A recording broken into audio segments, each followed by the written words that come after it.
The UN Security Council heard a mixed message Monday on the future of Syria. Special Envoy Lakhdar Brahimi said the fighting is getting worse and threatening the entire region. But Brahimi also said there may be a chance to break the stalemate soon.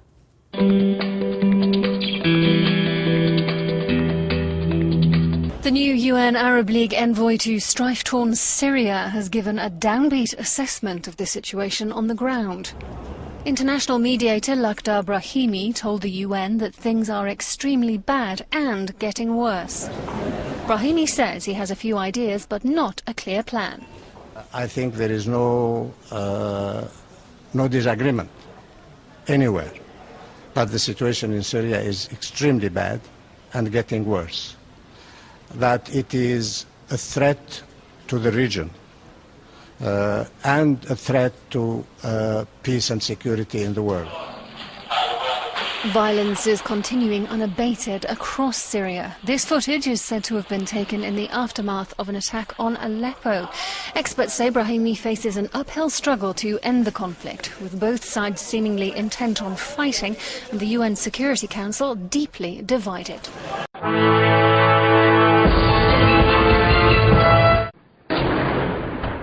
Lakhdar Brahimi said the situation is at a stalemate in the country, with little prospect of improving in the near future. He told the Security Council that some 2,000 of Syria's schools had been damaged during the conflict. The Council remains divided over more sanctions against the regime. Russia and China are against further action, but the United States and European members want to do more. We all know how difficult the situation is in Syria and in the region.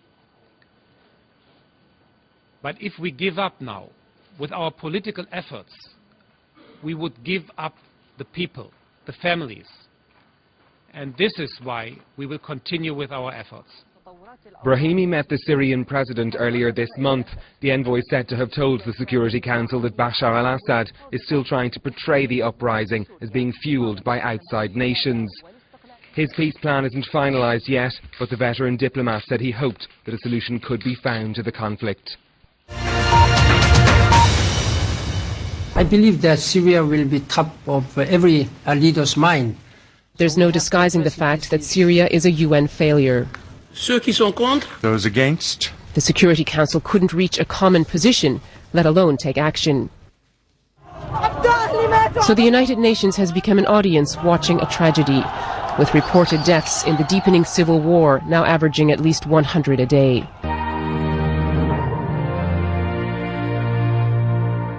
Human rights groups are again warning that children are being tortured and imprisoned as the conflict in Syria drags on. The British charity Save the Children compiled its report from testimonies of young refugees.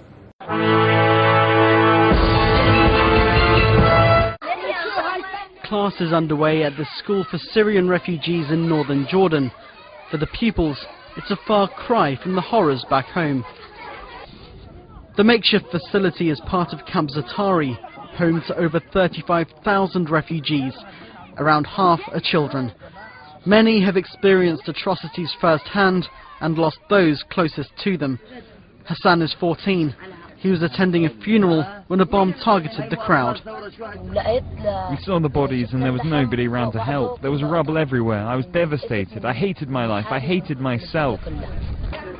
Noor is only 9. She too had a narrow escape.